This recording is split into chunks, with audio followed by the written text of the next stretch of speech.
BJP हर हमेशा जो भी चुनौती आती है, चाहे चुनाव में रूप में हो, चाहे कोई मुद्दे के रूप में है, बीजेपी हमेशा तैयार रहती है।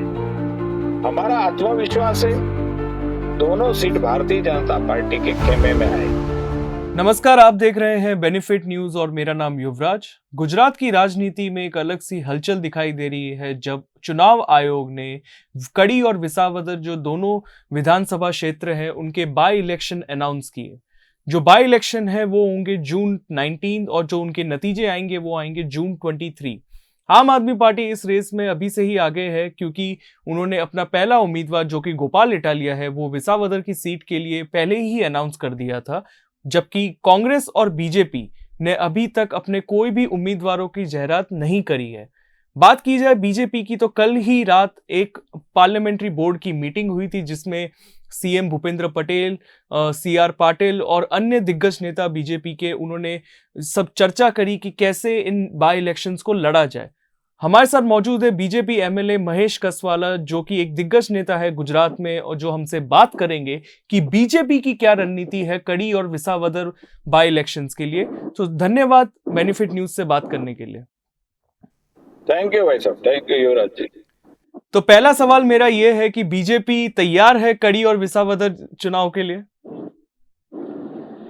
देखिए युवराज जी, बीजेपी हर हमेशा जो भी चुनौती आती है, चाहे चुनाव में रूप में हो, चाहे कोई मुद्दे के रूप में है, बीजेपी हमेशा तैयार रहती है।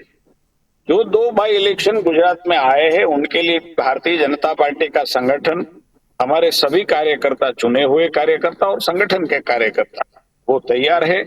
जो भी दोनों विधानसभा क्षेत्र के अंदर से विसावदर जो है वो हमारे पास नहीं था, वो आम आदमी के पास था। आम आदमी के विधायक ने इस्तीफा दिया और ये सीट खाली पड़ी। वैसे जो कड़ी सीट है वहां पे हमारे प्रत्याशी थे, हमारे एमएलए थे करशन भाई सोलंकी, उसका देहांत हुआ और तो सीट खाली हुई है।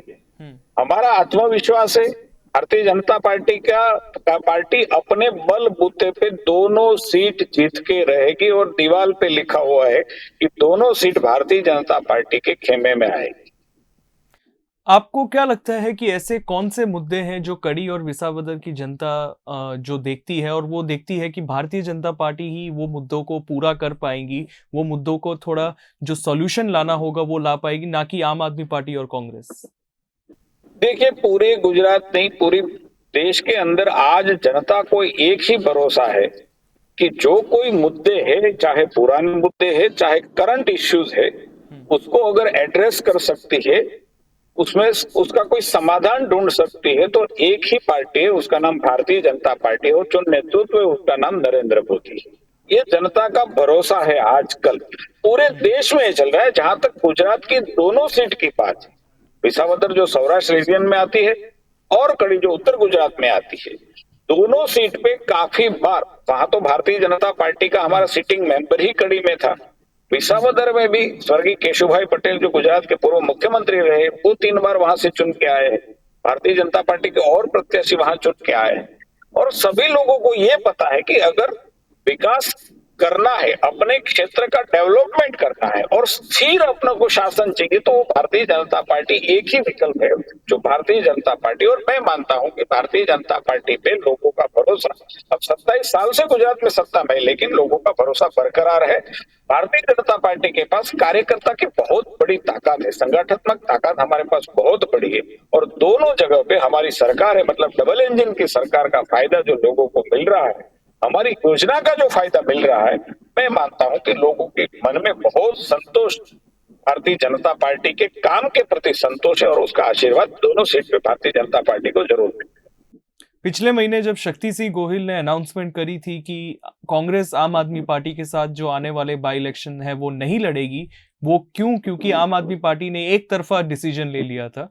तो आपको लगता है कि जो अब ये तीन जो एक ट्रायंगल फाइट हो गई है, ये पहले अगर अगर आम आदमी पार्टी और कांग्रेस अलायंस में होती, क्या वो बीजेपी के लिए एक सेफ प्ले होता, कि एक सेफ ग्राउंड होता, कि अभी जो तीन तरफा जो हो गया है? देखिए, जो और तो की लड़ाई, भारतीय जनता पार्टी उसमें बहुत ज्यादा विश्वास नहीं रहता। कांग्रेस लड़ती है, आम आदमी पार्टी लड़ती है, दोनों लड़ते हैं, दोनों के बीच समझौता होता है। हमारा लक्ष्य, भारतीय जनता पार्टी के कार्यकर्ता का लक्ष्य, भारतीय जनता पार्टी सामने 1 है, 2 है, 3 है, जो भी है, हमारा लक्ष्य एक ही है कि भारतीय जनता पार्टी को जिताना है दोनों जगह।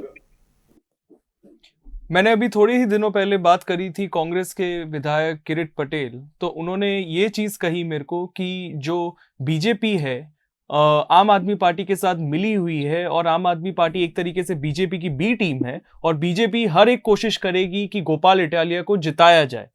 तो क्या ये बात सच है? देखिए, गुजरात में आम आदमी पार्टी हमारी बी टीम कैसे हो सकती है बताइए आप?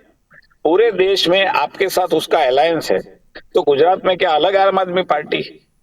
जो आम आदमी पार्टी है उससे अलग अस्तित्व है गुजरात आम आदमी पार्टी का। मैं मानता हूं कि अर्थहीन बात है, ऐसी बात में कोई विश्वास करता भी नहीं है, लोग तो नहीं करते हैं। ओके, तो पहले अगर मान लो कि बीजेपी के जो कैंडिडेट्स हैं वो जीत के आएंगे, तो क्या मुद्दे हैं आपके हिसाब से कि जो बीजेपी, जैसे हमने देखा है कि देखिए, हमारे मुद्दे बहुत साफ है। दोनों सरकारें बीजेपी की है। जो मुद्दे छोटे छोटे मुद्दे, बहुत बड़े ऐसे कोई दोनों क्षेत्र में मेरे ध्यान में तो कोई इतने बड़े मुद्दे नहीं है, लेकिन फिर भी कोई कहाँ पे रोड का इंफ्रास्ट्रक्चर का प्रश्न है, कहाँ पे बिजली का प्रश्न है, तो वो कौन सोल्व हो? भारतीय जनता पार्टी ही प्रश्न सोल्व कर सकती है, सबको पता है। और हमारा मुद्दा वैसे भी जब से नरेंद्र भाई गुजरात के सीएम बने तब से डेवलपमेंट के अलावा हमारा कोई मुद्दा रहा ही नहीं, विकास ही हमारा मुद्दा रहा है। और मैं मानता हूं कि जो बदलता भारत, ऐसे ही एक बार बदलता गुजरात, वो सबने देखा हुआ कि कहाँ था गुजरात 1998 के पहले, कहाँ था गुजरात, आज कहाँ है गुजरात। चाहे वो इंडस्ट्रियल क्षेत्र में हो, चाहे एग्रीकल्चर क्षेत्र में हो, चाहे अन्य कोई क्षेत्र में हो, गुजरात आज पूरे देश के अंदर अलग अलग क्षेत्र में अव्वल नंबर पे है। उसका मतलब यह है कि भारतीय जनता पार्टी का स्थायी नेतृत्व यहाँ रहा, उसी की वजह से आज गुजरात जो भी है वो उनकी वजह से, वो सब लोग मानते हैं। और जो भी छोटे मोटे प्रश्न आज भी है, ऐसा मैं नहीं मानता कि कोई प्रश्न होता है ही नहीं, जो भी छोटे मोटे प्रश्न है उसको उलझाना, उसको सुलझाना और उस प्रश्न में से लोगों को बाहर निकालना, ये सिर्फ एक ही विकल्प भारतीय जनता पार्टी है, वैसे ही लोग समझते हैं। मेरा अंतिम सवाल आपसे ये रहेगा कि कब तक हम उम्मीद कर सकते हैं कि भारतीय जनता पार्टी की तरफ से भी जाहिरात होगी? बिल्कुल, भारतीय जनता पार्टी की चुनाव समिति का बैठक कल, गुजरात चुनाव समिति का बैठक था। मैं मानता हूं कि कल तक ये पूरा, दोनों उम्मीदवार जो है कल तक मैं मानता हूं घोषित हो जाना चाहिए, जरूर। तो ये थे महेश कसवाला, जिन्होंने भारतीय जनता पार्टी के पूरी रणनीति के बारे में बताया कि भारतीय जनता पार्टी कैसे एक तरीके से ऑप्टिमिस्टिक है आने वाले बाई इलेक्शंस के लिए, और कैसे वो अपने आप को देख रही है कि कड़ी और विसावदर की जो जनता है वो उन्हीं को चुन के लाएगी और ना कि आम आदमी पार्टी और कांग्रेस। आप देखते रहिए बेनिफिट न्यूज, और भी ऐसी ताजा खबरों के लिए, एक्सक्लूसिव इंटरव्यूज के लिए। धन्यवाद।